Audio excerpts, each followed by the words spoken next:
Querido irmão, querida irmã, as últimas palavras de uma pessoa configuram o seu testamento. Então é um costume piedoso meditarmos as 7 palavras de Cristo na cruz, entendendo-as como o testamento que Jesus nos deixa para que possamos viver e praticar. É o seu último ensinamento.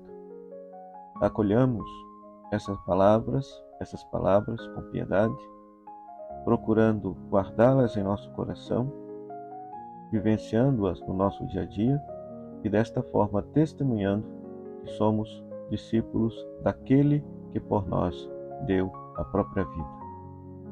A primeira palavra, Lucas capítulo 23, versículo 34. Pai, perdoa-lhes porque não sabem o que fazem. É uma palavra que Jesus está dirigindo ao Pai do céu, rezando no momento em que está sendo crucificado. Ele está pedindo perdão por todos aqueles que estão lhe matando, né? Então é interessante porque quando nós voltamos no Antigo Testamento, lá no livro do Êxodo, capítulo 32, nós temos a figura de Moisés, que intercede a Deus após o pecado do povo. Agora, pois, perdoa-lhes o pecado. Jesus é como se fosse o novo Moisés, que intercede por nós junto do Pai, o perdão dos nossos pecados. Além disso, a igreja cristã entende que Jesus é o servo sofredor, Isaías capítulo 53, versículo 12. E lá diz que este servo sofredor intercedia pelo povo. É muito lindo isso. Intercedia pelo povo. Então Jesus, no momento da sua morte, intercede por nós, que somos os responsáveis pela sua morte na cruz. É muito interessante também que Jesus diz, eles não sabem o que fazem. O pecado por ignorância. Ou seja, maltratamos a Jesus com os nossos pecados por ignorância. E além disso, o Novo Testamento registra o exemplo de Estevão, Atos capítulo 7, versículo 60. Ele, ao ser apedrejado pelos judeus, ele também intercede ao Pai do céu por perdão. Pede perdão a Jesus por aqueles que estão lhe apedrejando. Lucas é o mesmo autor, tanto do Evangelho quanto de Atos. É uma forma bonita do evangelista dizer que da mesma forma como o discípulo, da mesma forma como Jesus intercede ao Pai do céu por perdão por aqueles que lhe maltratam, assim também o discípulo deve interceder, pedir perdão a Deus por todos aqueles que ele persegue. Como que se vive essa palavra? Lhe pergunto, como que você tem praticado perdão na sua vida? Será que você de fato intercede a Deus, pede a Deus perdão e perdoa de coração todos aqueles que ele maltrata? A segunda palavra de Jesus também está no Evangelho de Lucas, capítulo 23, versículo 43, quando Jesus diz ao ladrão arrependido, em verdade te digo, hoje estarás comigo no paraíso. Então é muito interessante porque é a única vez que a palavra paraíso, paradeisos, aparece no Evangelho. No último instante de vida de Jesus, Jesus abre as portas do paraíso para o bom ladrão. E o Antigo Testamento, em grego, usa essa palavra paradeisos para descrever o paraíso, o jardim do Éden. Gênesis capítulo 2, versículo 8. Então, qual o paraíso que Jesus está prometendo? O paraíso que outrora foi fechado pelos nossos pais, o céu que foi perdido, a comunhão plena com Deus que foi perdida. Né? O paraíso no judaísmo primitivo, ou seja, no judaísmo ali do tempo de Jesus, simbolizava o repouso dos justos após a morte. Né? Então Jesus promete que este ladrão arrependido, por ter se convertido ao final de sua vida, ele entraria hoje, junto com Jesus, no paraíso. No paraíso. Né? Então é muito lindo porque esta palavra destaca justamente duas coisas: a conversão do bom ladrão e a misericórdia divina, né? Então é muito bonito isso, porque uma vez que ele se arrependeu e reconhece Jesus como Senhor e pede a Jesus que se lembre dele quando estiver no seu reino, e aqui também vale pensar também um detalhe muito interessante, porque o mau ladrão pensa que o reino de Jesus é para esse mundo, quer que Jesus desça da cruz, zomba de Jesus. Mas o bom ladrão entende que o reino de Jesus não é para esse mundo, e por isso Jesus lhe promete o paraíso, lhe abre as portas do paraíso.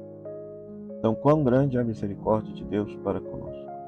Até o fim da nossa existência, até o fim de nossa vida, Ele, Deus, Jesus, acredita que a gente possa se converter, reconhecer a Jesus como Senhor e pedir a Ele que Ele reine sobre nós. Lembre-te de mim quando estiveres no teu reino, que o Senhor seja Rei e Senhor da minha vida. E Jesus nos abrirá as portas do paraíso.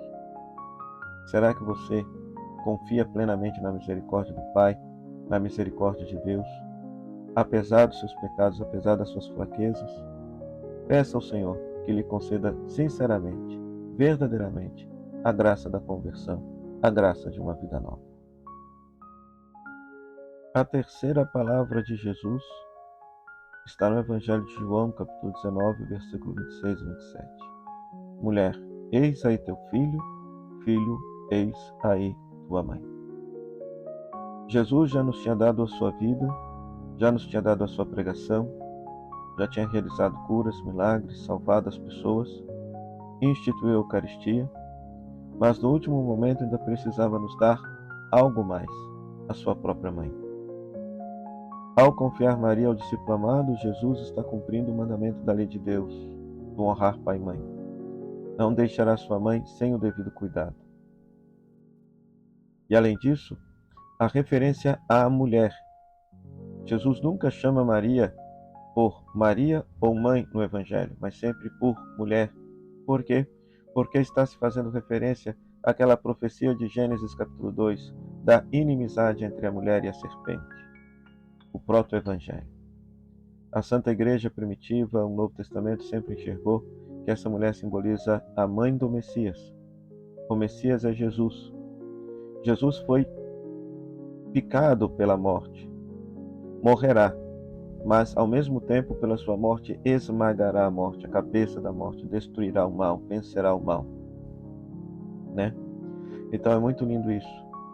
No último instante de sua vida, Jesus nos dá por mãe e Maria nos acolhe, filhos e filhas amados. No momento de maior dor da sua existência, ao ver o seu filho querido morrer na cruz, Nossa Senhora nos acolhe como filhos e filhas. Então, por isso, o exemplo do discípulo amado é muito eloquente. A levou consigo, a levou para a sua casa. Precisamos levar Maria conosco para a nossa casa, para a nossa vida, tê-la como nossa propriedade, pois ela nos apontará como seguir a Jesus, conforme ela lá no capítulo 2 do mesmo Evangelho de João. Fazei tudo o que ele vos disser. Fazei tudo o que ele vos disser.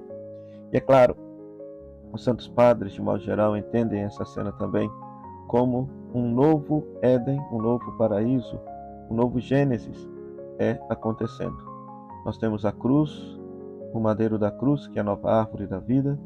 Nós temos o fruto da vida pendurado na cruz, que é o próprio Jesus, que é ao mesmo tempo o novo Adão, daquele do qual haverá de nascer toda uma nova humanidade.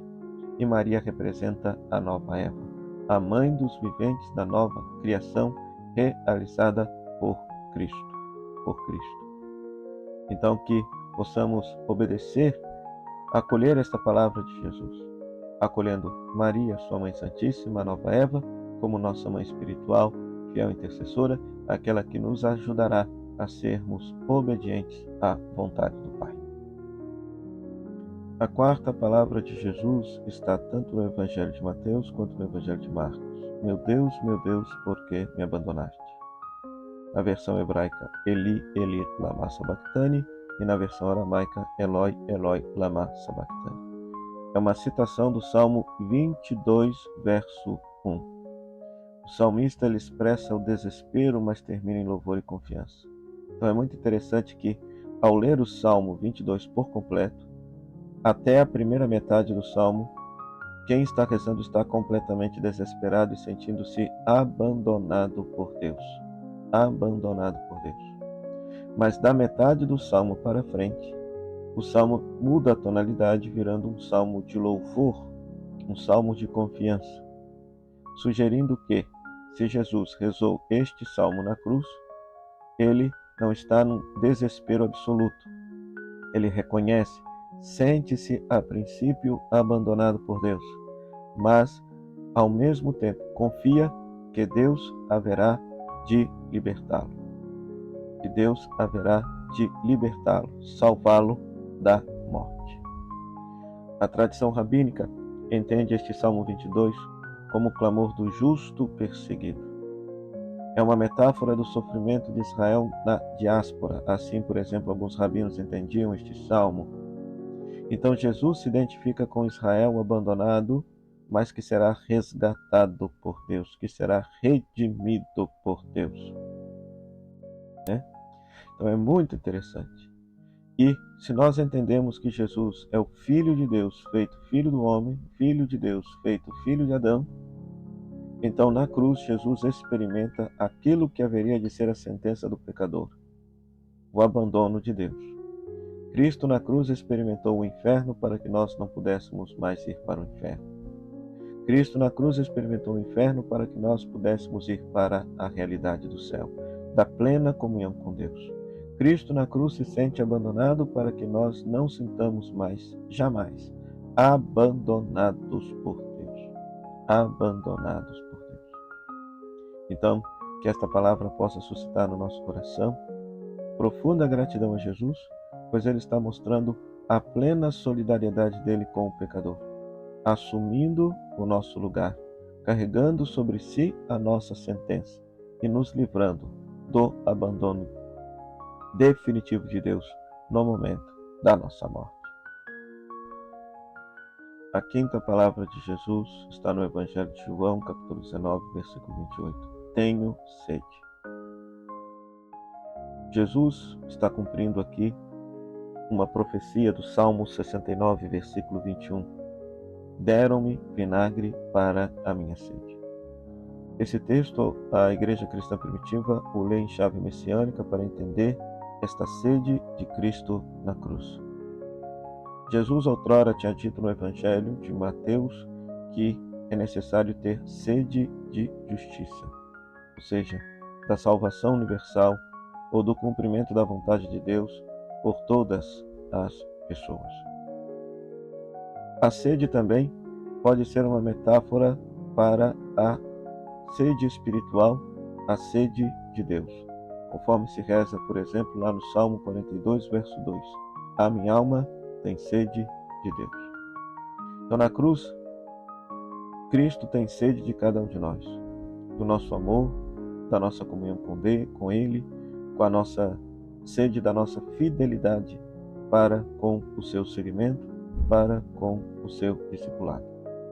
Mas, ao mesmo tempo, conforme nós meditamos nessa quinta-feira santa, se Jesus celebrou uma ceia de Páscoa em despedida dos seus discípulos, ele, em determinado momento, disse que não mais beberia do fruto da videira até que instaurasse e chegasse o reinado de Deus. Ou seja, ele não beberia mais vinho. Conforme Paulo vai dizer que o cálice da Eucaristia é o cálice da bênção, lá na carta aos Coríntios, então supõe-se que o terceiro cálice da ceia judaica foi o cálice que Cristo abençoou, como o cálice da Eucaristia, o cálice do vinho sagrado, do seu sangue, e ele não bebeu a quarta taça. Ele estendeu desde a última ceia até o momento da cruz a ceia pascal. E na cruz, ao beber o vinagre, que nada mais era do que vinho azedo ou vinho amargo, ele bebeu o quarto copo da ceia pascal, o quarto cálice. Não é à toa que, por exemplo, quando Jesus vai para o Horto das Oliveiras, qual é a sua oração? Pai, afasta de mim esse cálice. O cálice seria toda a agonia, a paixão e morte que ele haveria de sofrer. E quando chega o momento, ele bebe esse cálice. ele bebe esse cálice para consumar e unir a mesa da Eucaristia ao seu sacrifício da cruz. Então, que nós possamos entender por essa palavra, tenho sede, e Jesus bebendo o quarto cálice de vinho, o vinho azedo, amargo, o vinagre da sua paixão e de sua morte, a profunda vinculação que existe entre a celebração da Eucaristia, o sacrifício incruento de Cristo no altar e o sacrifício cruento realizado naquela única Sexta-feira Santa, quando ele, verdadeiro Deus e verdadeiramente humano, se imola na cruz pela salvação da humanidade. A sexta palavra de Cristo na cruz: está consumado. João capítulo 19, versículo 30. Jesus diz esta palavra após ter bebido o vinagre. Tudo está consumado e entrega o Espírito, no relato da paixão segundo São João. Então, com essa palavra se mostra o encerramento da obra redentora. Evoca justamente o fim dos sacrifícios pascais e a consumação de todas as profecias messiânicas. Jesus cumpriu tudo o que estava previsto de ser cumprido. Jesus realizou até o fim a missão de dar a própria vida e instaurar o reinado de Deus sobre todos nós. Então isso é muito interessante, porque aqui se conclui o sacrifício. Foi feito o que fora prometido. A recapitulação de todas as coisas em Cristo começa com ele, com a sua morte, com a sua paixão na cruz e depois com a sua ressurreição. Quem dera se no fim de nossa vida nós também pudéssemos dizer: tudo está consumado, cumpri minha missão e agora eu posso partir para o céu. Jesus, ciente de todas as coisas que deveriam de acontecer, segundo o Evangelho de João, então vivencia plenamente a missão e cumpre-a até o fim. Cumpre-a até o fim. Então, que essa palavra, por essa palavra, a gente possa aprender que nenhum de nós está sem sentido no mundo. Estamos aqui por uma razão. Deus nos vocacionou a algo, a seguir a Jesus e dar testemunho dele. E que nós possamos verdadeiramente ter consciência dessa missão e viver de tal maneira que ao fim de nossa vida possamos dizer: tudo está consumado. A missão que recebi do Pai do Céu, a cumprir fielmente. Por fim, a sétima palavra de Jesus: Pai, em tuas mãos entrego meu espírito. Lucas capítulo 23, versículo 46. Diferentemente de Marcos e Mateus, Lucas coloca o Salmo 31 nos lábios de Jesus no momento da morte. Vale ressaltar que este salmo era uma oração comum que os judeus rezavam antes de dormir, sobretudo por causa deste verbo entregar, que no hebraico significa uma entrega parcial. Não seria uma entrega parcial, mas uma entrega nas mãos de alguém, sabendo que depois essa pessoa vai devolver. A ideia judaica era que, ao rezar esse salmo, o judeu estava entregando suas vidas nas mãos do Pai, nas mãos de Deus, para que Deus devolvesse no dia seguinte, para que ele pudesse acordar. Ora, sabendo disso, Lucas coloca este salmo nos lábios de Jesus. Por quê? Porque Jesus está entregando com confiança sua vida nas mãos do Pai do céu, sabendo que o Pai haverá de devolver esta vida, ou seja, e a devolveu de forma plena e absoluta pela graça da ressurreição.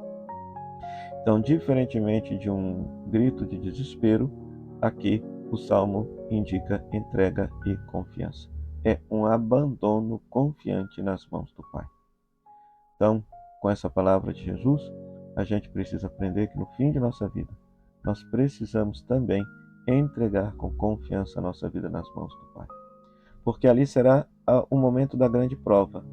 É ali que de fato haveremos de ser testados se acreditamos que após a morte há Deus ou não há Deus, se há vida ou não há vida, se há ressurreição e não há ressurreição. Então Jesus entregou com confiança as suas mãos nas mãos do Pai, e o Pai a restituiu pela graça da ressurreição.